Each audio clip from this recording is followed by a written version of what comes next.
Welcome to episode 11 of the TV Autopsy, slicing its way through the series you love. My name is James. My name is Deborah. And I am Megan. And once again, it seems like we've been a bit tardy in getting back together. Yes, sorry about that, guys. Life, innit? Life. life. War, life, COVID. Who knows what's going to be thrown at us next? War. I know, it's just awful, isn't it? It is terrible. Yeah. But we're not going to get political. No. So we will talk about something better than that. People seem to like our Christmas episode or Christmas review. Yes. Did you get any mail in the mailbox? I got hundreds of emails thanking me for putting that little song from that trumpeter. Trumpeter. Yes. No, but people don't send mail nowadays, but I'm sure everybody loved it. Well, I got feedback, and it was just that they really had really enjoyed just the lots of different recommendations for them to then go away and decide which one they were going to choose to consume next. Well, I thought, it was quite good because we've been kind of having a chat, haven't we, about the format and whether we moved things around or not pulling back the curtain too much. But I wouldn't see any of these series if you hadn't got me to watch them. There's very few of these series that I would have watched off my own bat, really, I think. So, and I enjoyed all of them, more or less. Mm. So, yeah. And I'm just saying that before we get on to Doom Patrol, which I know both of you don't like. So, I've not seen it. I couldn't even comment. I couldn't comment. And just another little change is that we are going to scatter those facts a little bit more, aren't we, Deborah, throughout the... it doesn't really matter for today because it's a bit different, but yes, you're going to spread them out like margarine. Yes, I'll do that. It's because I would have gone more like confetti. It's a much more attractive analogy. All right, then. It's only because I keep thinking that I might get interrupted, and so I just try and get everything out before you then interject. So, but if you're happy for me to spread like margarine, then happy to do so. All right. So, anybody got any news?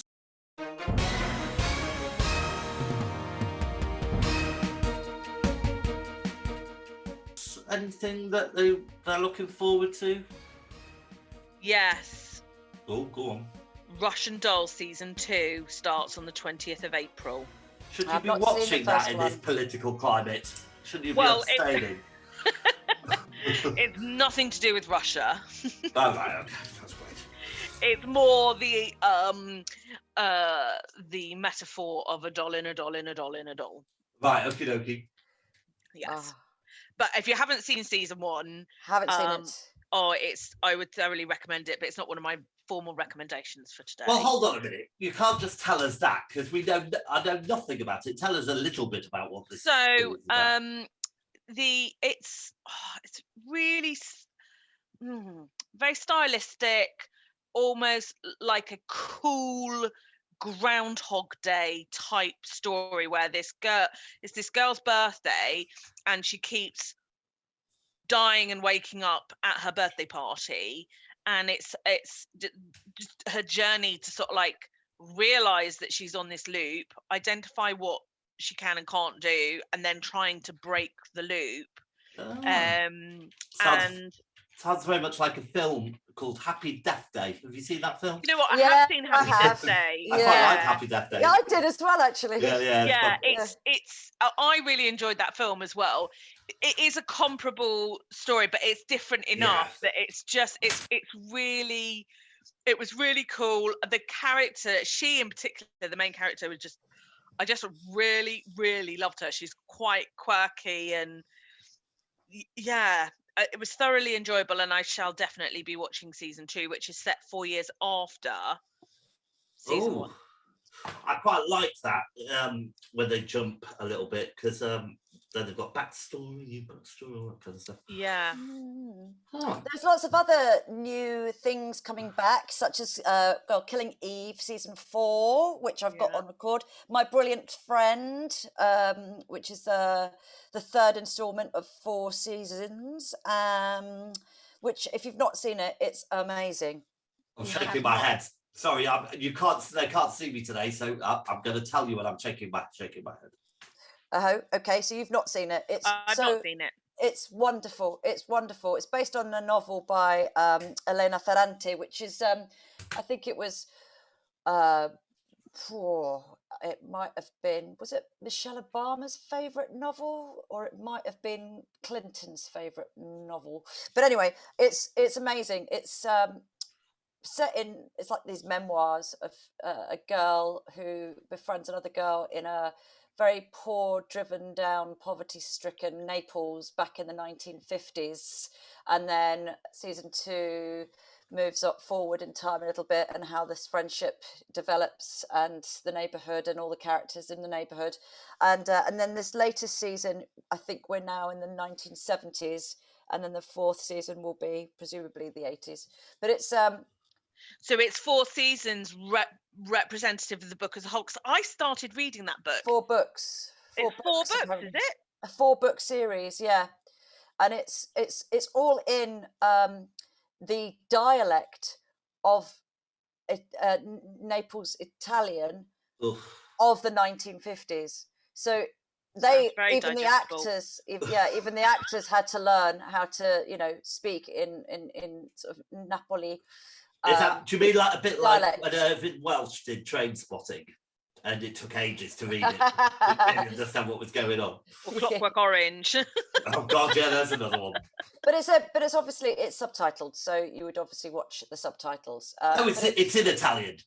It's in Italian, yeah, but it's beautifully the and it's quite astonishing in some places. It's wonderful, and it's also very eye-opening because it talks about the misogyny of the time and just the hardships and all that sort of stuff. So that's My Brilliant Friend, thoroughly recommended, and looking forward to seeing I think it's actually out now. The 3rd season is out because I saw it sort of playing on the telly the other day.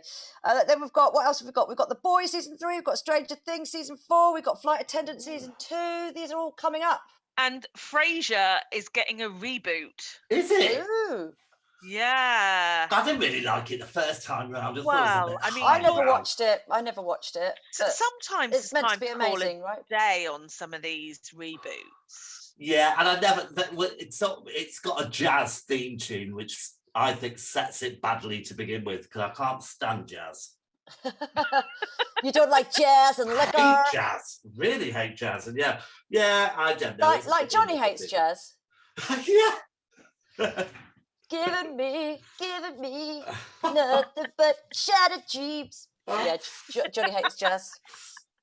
Yeah, so they did Will and Grace, which I thought was okay, but they all look a bit tired. That's the problem. Yeah. Well, exactly, and I found. I mean, Frasier just gets plugged. It's constantly on somewhere. It's a bit like Friends, isn't it? And it's like, it just.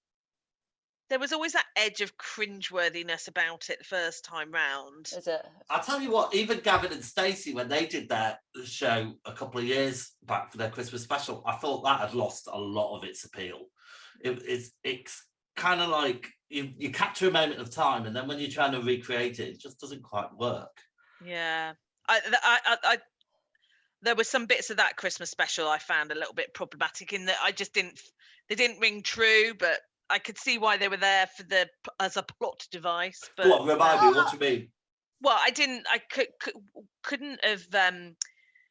I just didn't get the relationship between James Corden and the girlfriend, the nasty girlfriend.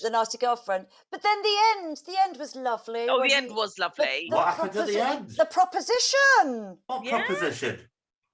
Oh, I can't remember it. What, with Smithy and what's the name? Ness and Smithy. Oh yeah, I can't be bothered. Also, I think that Rob Brydon is just a bit overexposed these days. He's just in everything, and I just. Oh, what? And James Corden isn't? Oh no, James Corden is as well. I would make a point of not watching stuff with James Corden in it these days. Who's the person that looks just like Rob Brydon but isn't Rob Brydon? Rob Brydon's younger brother? The one, no, he always gets mixed up for him. Yes, as well. He was in that thing about time-traveling dinosaurs about 10 years ago. They tried to do it as like a challenge to Doctor Who, but it wasn't very good. Oh. Tell me what this is. A fish? Obviously.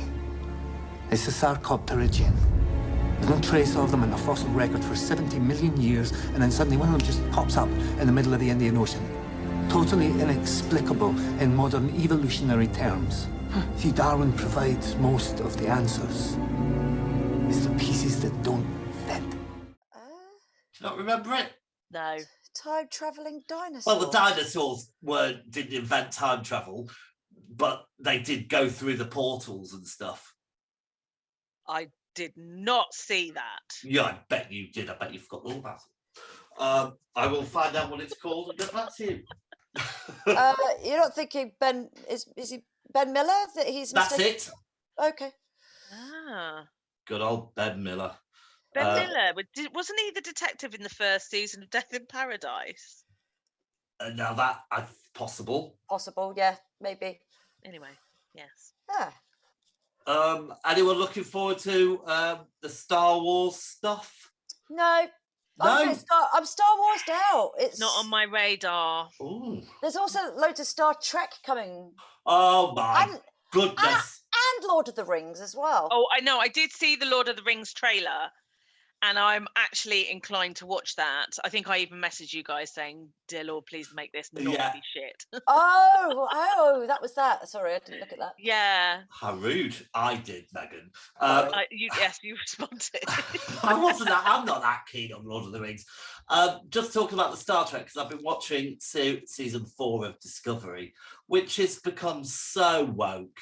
It's like nothing's happened for about 10 episodes. It's all about this species that are like sucking up whole universes or whatever. I'm just not buying into it really. But Picard's just started, and good first episode, season 2, the first episode, but he's really sounding old. Wow. Really old. I mean, I must have watched him in King Lear. Oh yes. No, was it King Lear? No, it would have been The Tempest at the theatre. Who says The Tempest? It's The Tempest, isn't it? Tempest.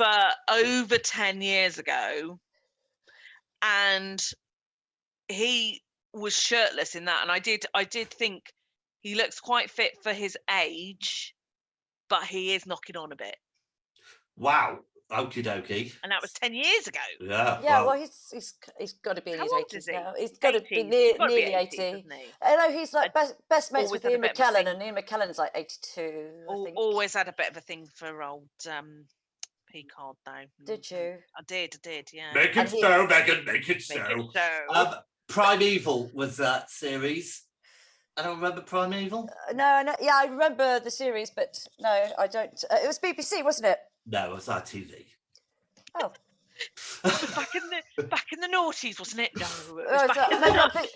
I'm thinking of Being Human. Is that the other one that was on at the same time with Russell Tovey? Yeah. Well, lots to look forward to. All right, so we are gonna have a little look at Cutting Edge, so a series that we have been watching.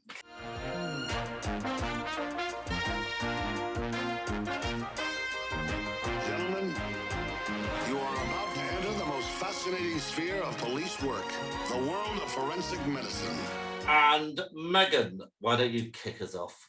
Now, are we allowed more than one series? No, because well, I don't know, but I think she can, because I've only got the one to talk about in full. All right, then, go on. Okay, so I'm going to start with my main one just in case you change your mind. I'm going to write it down. This was brilliant. Oh. So bear with me. It's called Kevin Can Fuck Himself. and That's it's a bit on. rude. Well, okay, when it's advertised, it's Kevin Can F Himself, but then they sort of like pan the camera through the F and then the U and then the C and then the K. It's on Amazon Prime. Okay.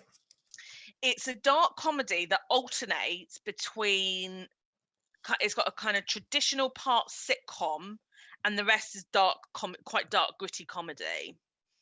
And it's set in Worcester, Massachusetts. I'm just going to read a little bit of the briefing here.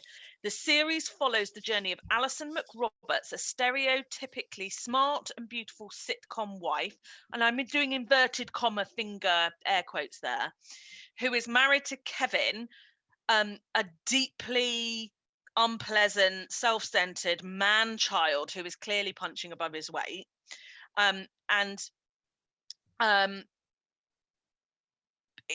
trying to how to, so whenever he is on screen, it is 1990s style sitcom, so it's quite brightly lit. It's all, there's canned laughter. He's clearly supposed to be the funny, lovable, ha ha ha individual, and the wife is often the butt of the jokes. And Okay. The straight one. Yeah, and she then, but at the end of the first scene, you're watching it going, oh, this is very tired and it's not going to happen. She walks out of the lounge into the kitchen and it's suddenly the lighting shifts, everything is a bit dark and grainy and gritty. Ooh. And she just moves, you can see she's turned into downtrodden, oppressed wife. And during the first episode, she discovers that, I don't want to give away more than what's actually in the first, but it transpires that he is not the nice jokey, he's a misogynistic, nasty piece of work, and various things unravel during season one. But she finds that she's been dreaming of buying a house and she's been saving all their money, and she finds out he's basically spent all the money, there's no money, and there's lots of other things that come out. He's just a very, very nasty, unlikable at best, despicable, and if he wasn't in the 1990s sitcom feel, it'd be quite interesting what he transpired like. But she makes the decision she's got to basically break free of him and get rid of him, and anything that she's in that he's not is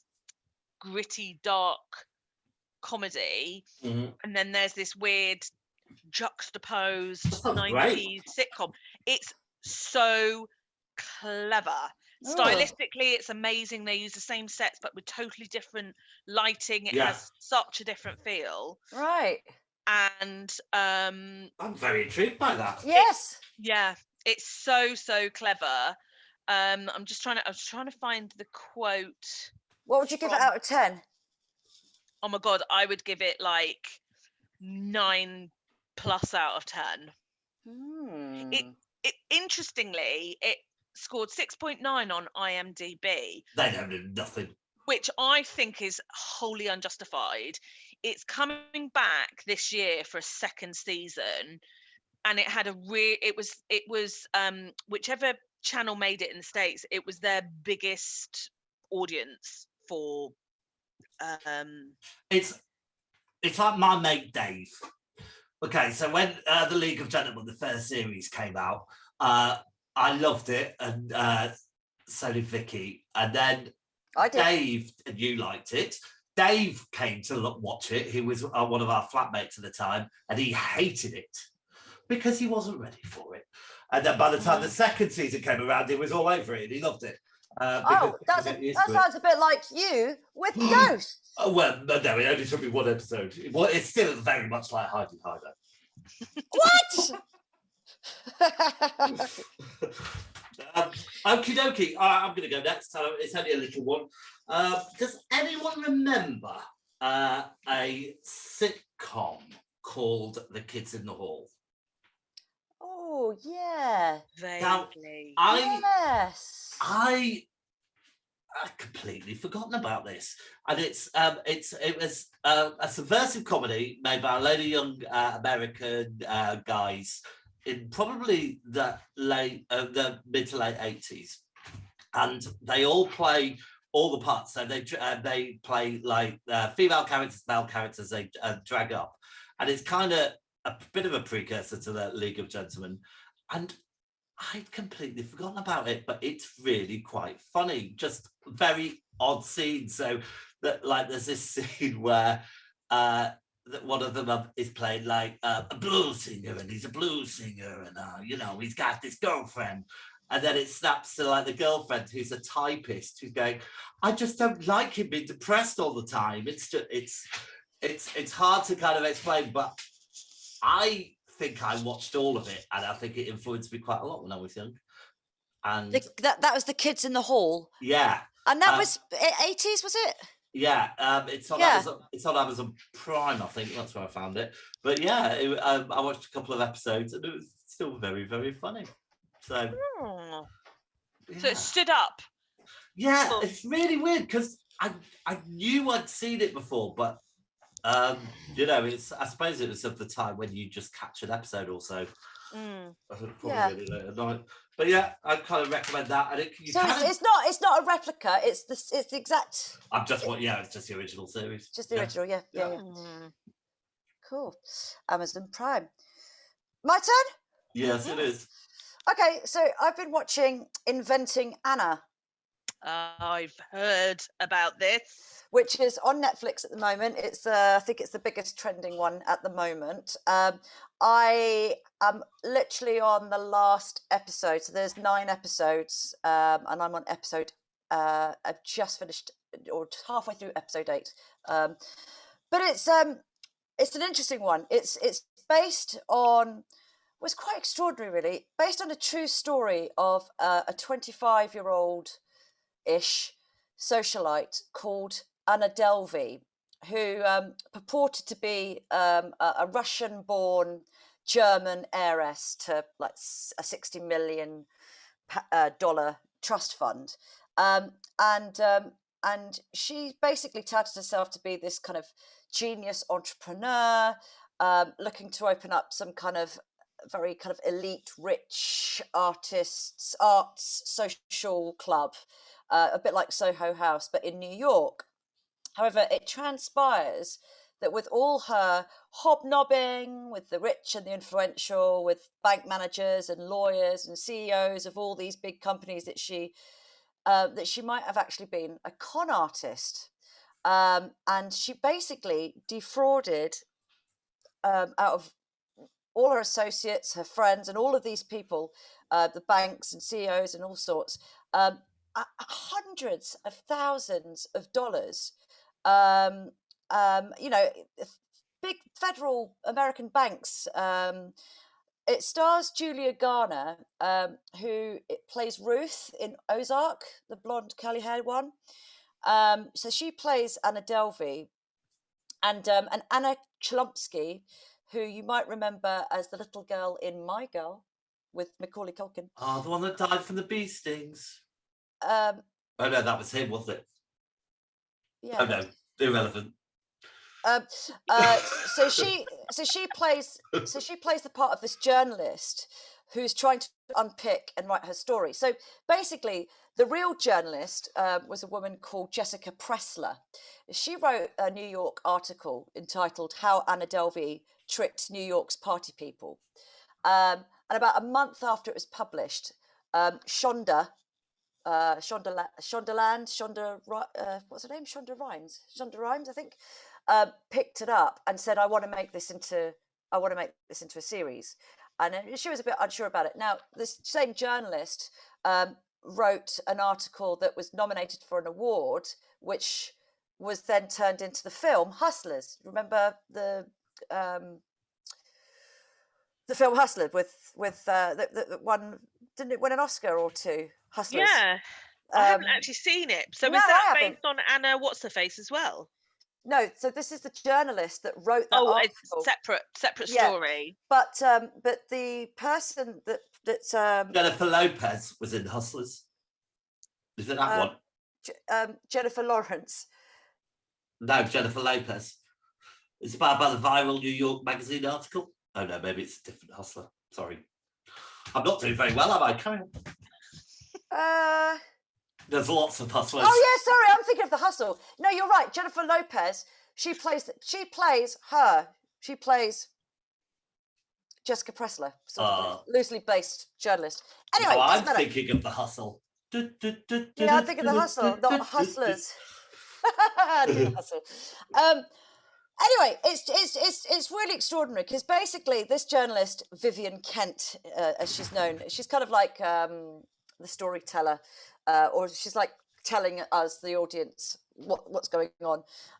She's unpicking all of this and interviewing Anna Delvey, who's been picked up, arrested, and is awaiting trial. She's sitting in Rikers Island awaiting trial for basically grand larceny and fraud, and is trying to get a story together, but is going out and investigating by interviewing all these top people that you and I would have heard of, and other people that we would never have heard of because they're just the social elite, very rich, or they might be CEO of, I don't know, some big airline or whatever that we might never have heard of, but very, all the kind of rich list that she's been managing to hobnob her way around.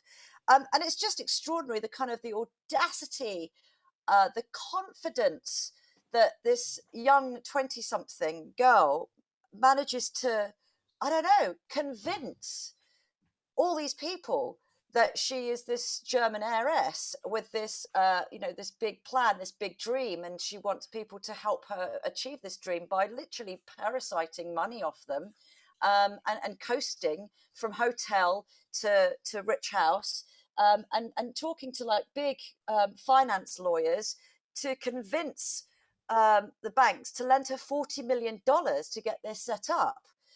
It's just extraordinary. Now, I at the same time, she's racking up massive bills in hotels, isn't she? And leeching money off her friends, supposedly friends. Yeah. Yeah. And nobody really knows who she is. But what I found it a bit conflicting because I've got mixed feelings about it. Because on the one hand, Julia Garner, we know that she's a really good actress, but she's got this accent, which is a very strangely mixed up accent, which apparently now there's lots of TikTok memes and so on going around.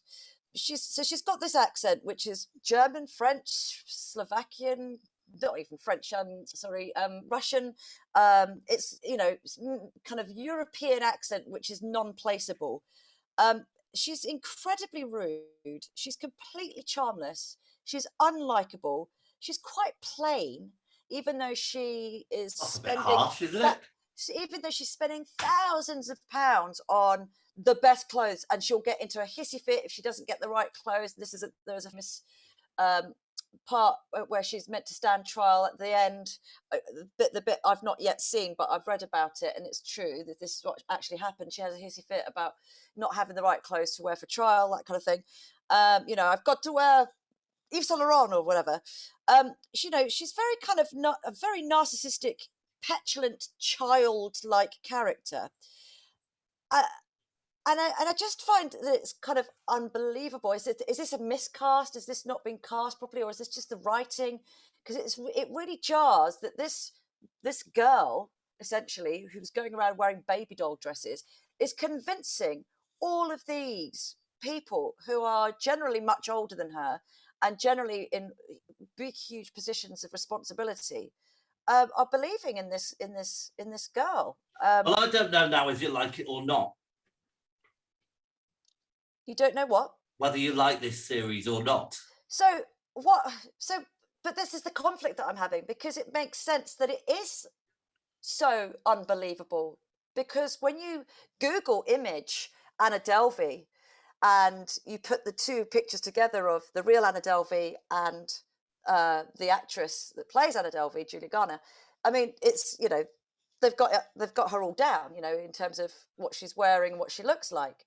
So it's quite compelling. You can't help but want to keep watching and see how this pans out, because in a way you kind of say, fair play to this European girl who's come over from America with not a stitch of money on her, but convinces everyone that she's this, millionaire heiress, and this is what she wants to do. And she is literally living the high life and living off people, and they're all believing her. It's so I wonder if it's a deliberate way of portraying her, and maybe that is what she was actually like. is actually like. You know, she's now incarcerated serving a sentence, but the Right. sheer, you know, it's it's an extraordinary, compelling story. Do you find yourself watching it with your phone out so you can Google stuff to see if it really happened? Just the once I wanted to see what she looked like in real life, because I just couldn't believe how this kind of plain, charmless, unlikable, rude, obnoxious Right, girl. I'm going to have a look at her now. What's her name? Because you said she's played about 100 times. What's her name? Anna Delvey. Anna Delvey. I will give you my and in all seriousness, the actress Julia Garner is far more beautiful than the real Anna Delvey. She looks like a young, uglier version of Deirdre Barley. With her big glasses. Yeah. Anyway, it's very watchable. You know, I'm not sure in terms of the production itself. There are various characters that do have their charms, such as the journalist colleagues that sit in this place called Scriberia, which is basically the corner of the office where journalists go to die. They don't even get a window. But the rich and the influential that are on there, and the other characters, her associates that she's involved with, they're all pretty hateful, unlikable characters. But it's still an incredible story, and it's only recent times. You know, she was only convicted a couple of years, but a few years ago. What's it on? It's on Netflix. Netflix. All right. Okay. So, has anyone got anything else? Because I've got an extra one. Actually, I've just thought one. Go on, Megan. You're next. But let's do this a little bit quicker, because otherwise we'll be here all night. So, well, I do actually have two, but I'm going to go with the next one, which is Yellow Jackets. Now I've heard very good things about this. Well, unfortunately I have to break some bad news to you, which is it's no longer on Sky/Now TV, because it had a time-bound run. Although I'm sure that they will re-show it, because it is getting a season 2 release. I'm sure there'll be a rerun then. So what's it about? Right, so it scores 8 on IMDb. It's equal parts survival epic psychological horror story, coming of age drama, and it's set in 2 parallel time frames. So parallel time zones, timelines. So it's the story of a high school soccer team that makes it to the national finals, and on the flight to the national finals, the flight crashes in the middle of the woods, in the middle of nowhere, and they are basically just in deep wilderness. And so one storyline is in 1996 when the plane crashes, and the other storyline is current day with some of the survivors. And what? So they didn't get out of the woods? Some of them made it out, but not for 18 months. So there's this 18-month period where they are stuck. This small group are stuck in the woods and going into like Lord of the Flies survival mode. Great. But all women? Not all women, because there's a coach. There's I thought it was a football team. How can women play football? I'm only kidding. I laughed there out of politeness, but I'm retracting that laugh. I'm joking. I don't know anything about football. Go on. That makes it better. And then it's and then the other story is obviously 25 years later, and there's something from their parts when they were saved. They've made a pact not to talk about it. So the most they ever talk about is it was really hard. And they've all gone their different ways. So one of them is you see her coming out of rehab. One of them is your average suburban housewife mum. One of them is running for Congress, but something comes back and they're suddenly being sent postcards with a certain symbol on them, on it, which is obviously it's kind of the two stories are linked, and I know what you did last summer. It's a bit Lord of the Rings. I know what you did last summer 25 years ago. Lord of the Flies. Yeah. What did I say? Lord of the Rings. My precious. That sounds really good, though. It is really good, and the way you kind of like, you spend the first couple of episodes trying to piece together which girl is which adult, and I mean some of them are obvious, but some of them, it's just really clever. And then it's just this constantly peeling back onion of a story, and they've only, by the end of season 1, and there is a season 2 coming, but by the end of season 1 they'd only covered about maybe the first 3 months or after the plane crash. There's they know what they're doing there. Yeah, I was going to say, so they've deliberately so it's Lost meets Lord of the Flies meets I Know What You Did Last. It's really enjoying it. Really enjoyed it. It's finished for now. Yeah. All right. Well, hopefully it'll be back. We'll let you know if it comes back. All right. I just wanted to quickly mention series 3 of What We Do in the Shadows dropped onto BBC iPlayer. Have you seen this series, you two? Not the series, no. I've seen bits and pieces of the show, but not watched it down to watch it. So it was based on a film by Tika. What was his name? Not Tika. Taka the Otter. What is his name? I can't say it anyway. Taka Doll. Tiki Waititi, I want to say. Yeah, not Tanita Tikaram, who did the good tradition of love and hate. The guy who did Jojo Rabbit. I love Jojo Rabbit. Not seen it. You've not seen it? Oh well, we can't talk about this film. No, I've got it on record since last Christmas or before. Oh, it's so good. Taika Waititi, that guy. Anyway, so it's based on a film that he wrote, and it's now a series, and it's basically a fly-on-the-wall documentary about camera crew that have permission to go and film a group of vampires living in modern-day America. And it's got Matt Berry, the one who always talks like that, who I find incredibly irritating usually, but he's perfectly cast. I love him. Well, I don't. Supermarket. But he's perfectly cast in this. So there's 2 male vampires and then this female European vampire. And they also live with a guy called Colin Robinson, who is a what's it called? A social vampire or something? An energy vampire. He's basically very, very boring. And what he does is bores people and drains their energy. Food hoover. Yeah, it is so funny. And it keeps just getting better. And this is the final series. They're not making any more, I don't think, because of the way it ended. But it's just so funny. It's set in are all series set in the US?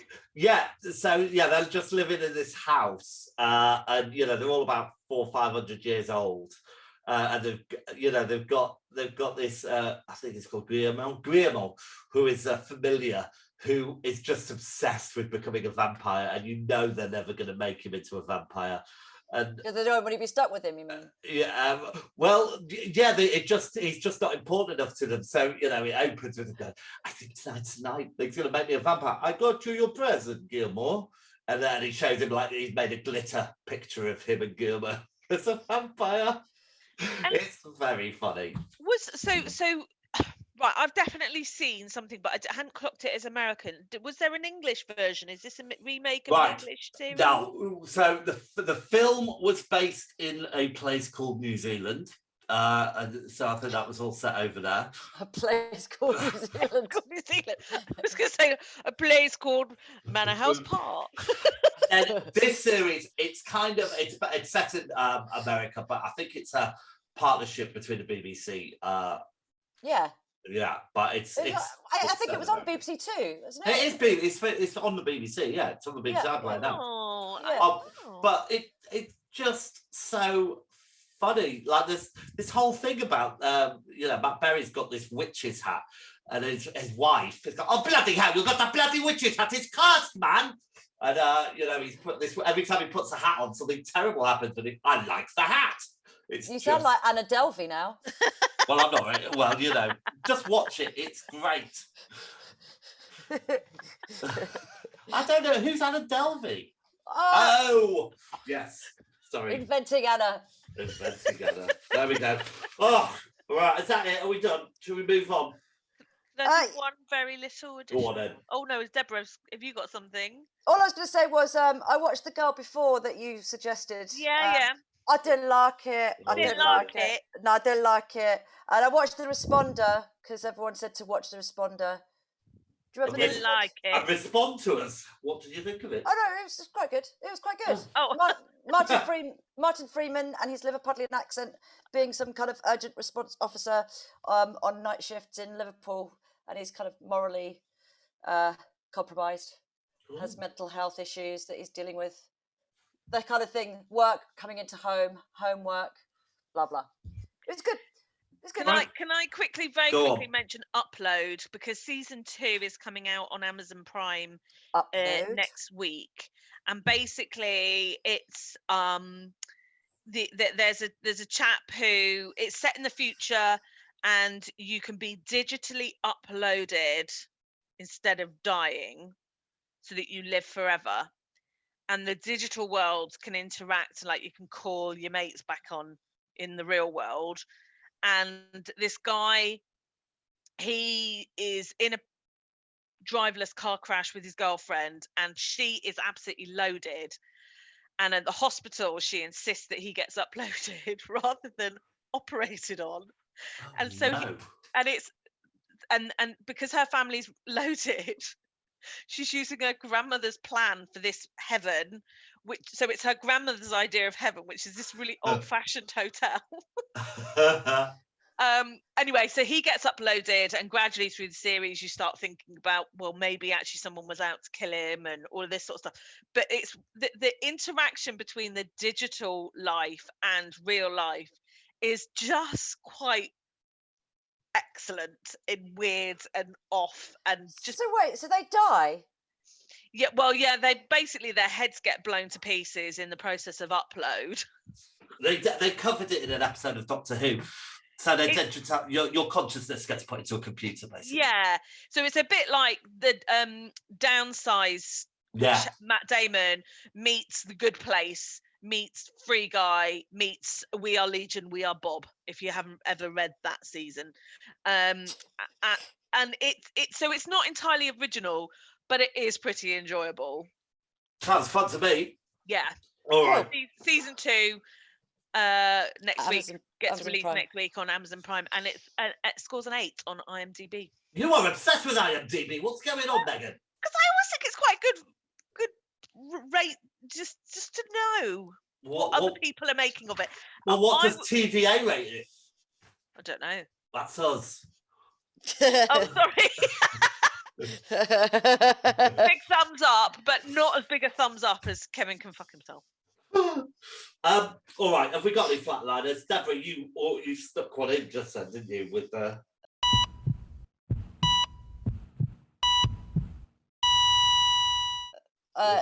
With the Girl Before, I didn't like it. It's Did you not like the house? Did you not think that was interesting? It's an interesting character, but I just thought it was just a bit. The men, every single male character in the show, it was just they were awful human beings. But we should be watching male characters and be mindful of what some of them do that is normal, which is unacceptable behavior. And I thought that was part of its excellent, was that its male characters were not pleasant, like Jimmy Savile. Well, they weren't quite Jimmy Savile, but it was a little bit more subtle than that. But there was the narcissist. There was just not one redeeming male character in there, and that was very sad to me, because it's like, can we not trust any man in any walk of life that we come across? And that felt a bit bleh. And that, I didn't like it. I thought it was a bit drammy. Oh, controversial. All right. Have you got anything, Megan, that you want to say for flatlining? Flatlining? No. No, you've not seen any rubbish. Yeah, you've seen a lot of television, but nothing. Well, I've there's To avoid, like, no. Oh, that's Not great. that I can. No. All right. Well, let's move swiftly on then, because we are going to move on to our main feature, which we're going to whiz over really, I think, a little bit. But we are going to be looking at the series Doom Patrol. This is the story of 5 fearless superheroes. Justice League 2020. More TV superheroes, just what the world needs. Do you have a photo printer in there somewhere? No. Is it your butt? I bet it's his butt. Are we really the best people to hunt a supervillain? Hell no.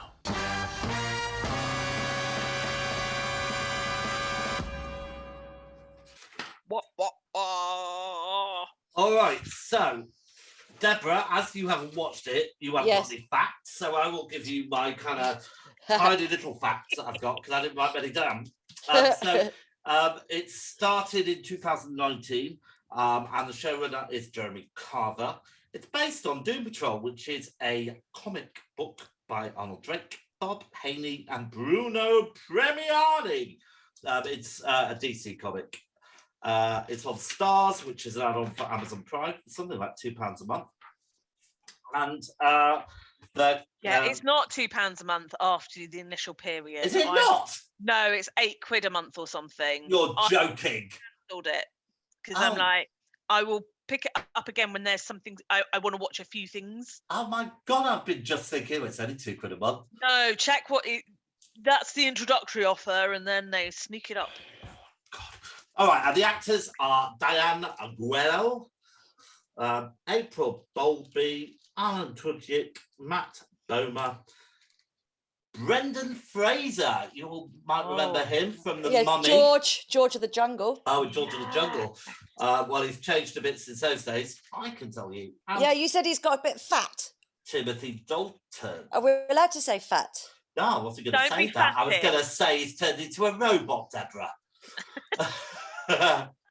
All right. Robot.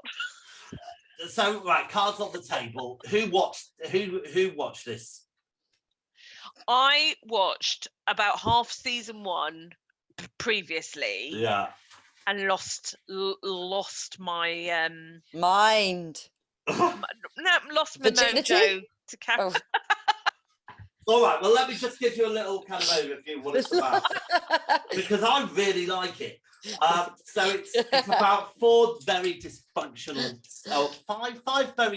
superheroes who are all drawn together by this professor played by Timothy Dalton. With a pen? Eh?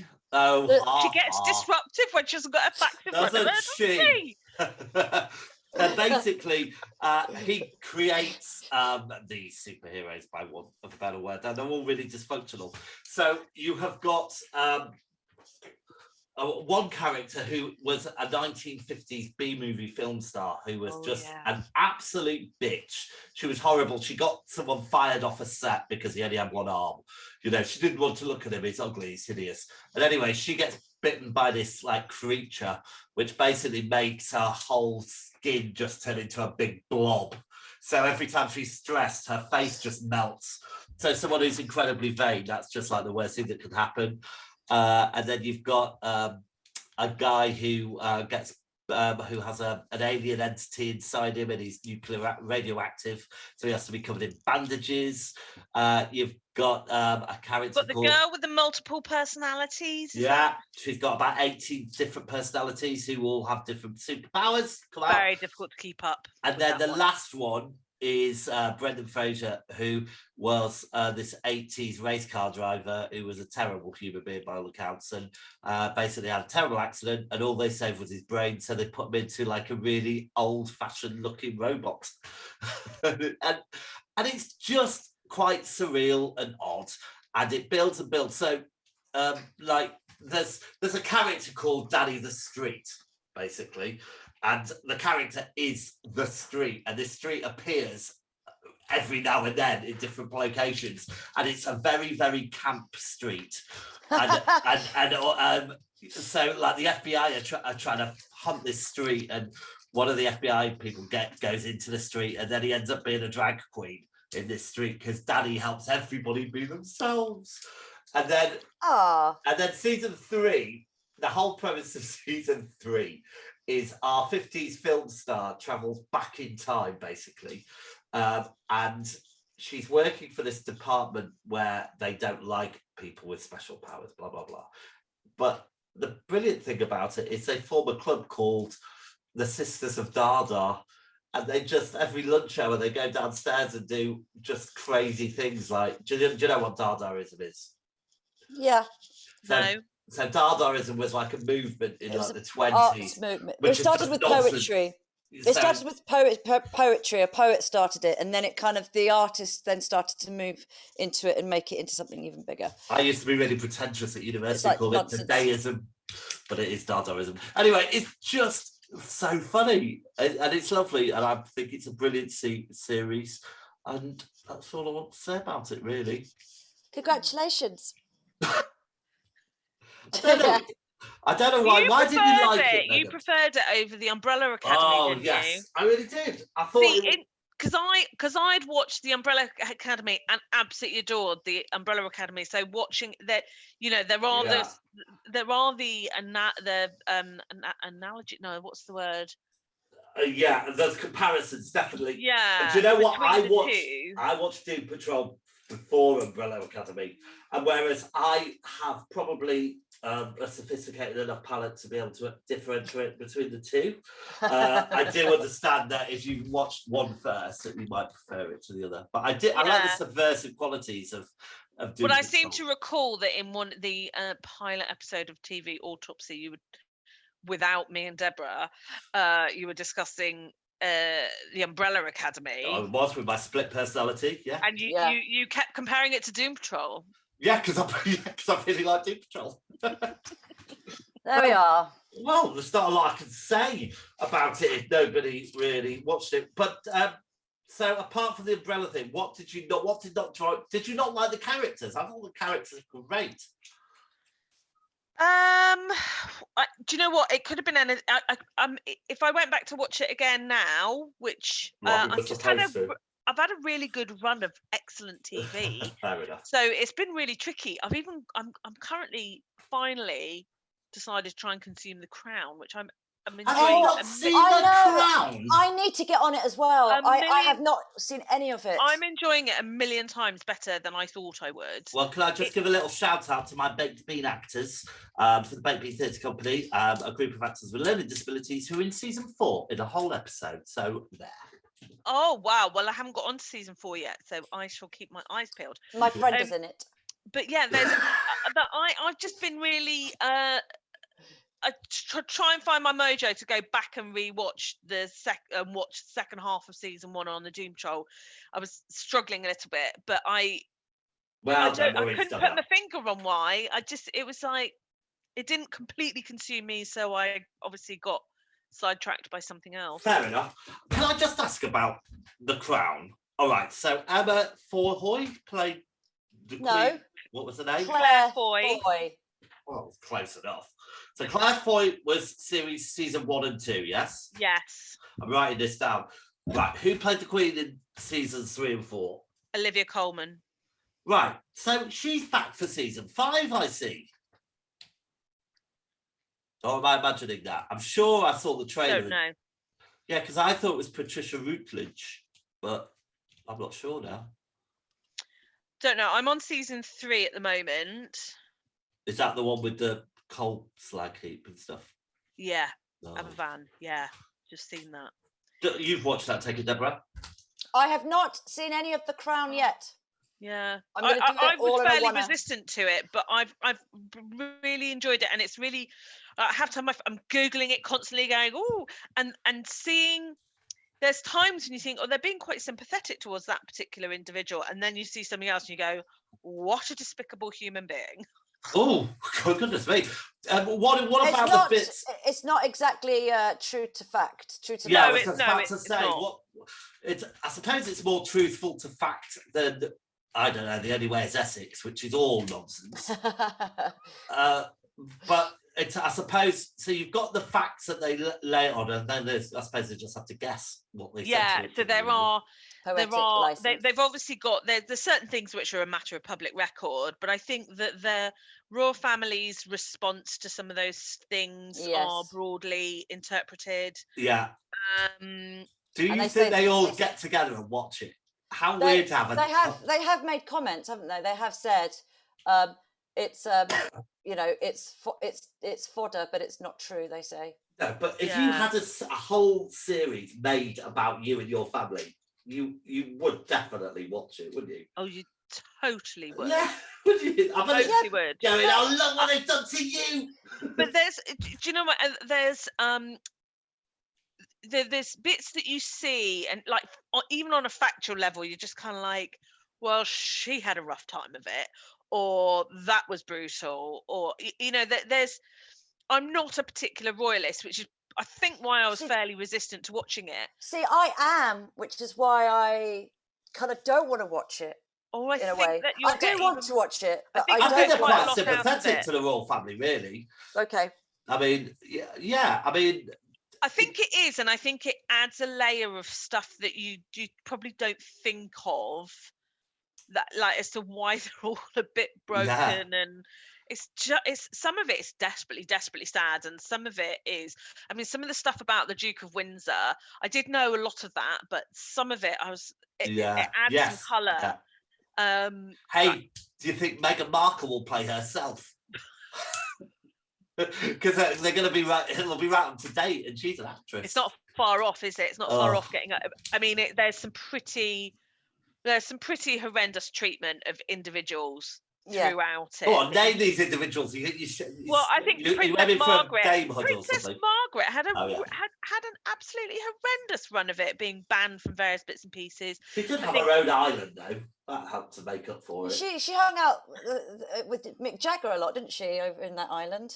Didn't she? Oh, I don't know. Yeah, but you're not up to there, obviously. No, I'm not up to there yet. But no, this is a documentary I saw. No, but you see her on the island, haven't it? But yeah, I think it's a tough life to be a royal. And Prince Charles, I think, with Camilla. I mean, the one saving thing with the Camilla story is, you know, they end up together, but like, you know, none of them ever get to be with who they want to be, or you know. And there's these just constant rules that you just think you with hindsight as well, you can't look at going, you know, you did need to move. You do need to move with the times, and the fact that it's been done like that for hundreds of years. What I really enjoyed in the last series, which I don't think you're up to yet, but obviously in the last we had Diana and we had Thatcher, and the way they introduced Princess Diana, she's like dressed up in a Midsummer Night's Dream costume and hiding behind foliage and like leaf plants and stuff, and being all elfin. It's just so silly.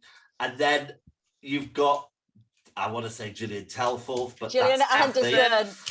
I always have that problem. Gillian Anderson doing what I think is a great, take on Margaret Thatcher. Really watchable and quite funny, and you know the way that they're just so suburban. Her and Dennis, and they're going, you know, they have to go to Balmoral and like walk through mud and stuff, and it's very entertaining.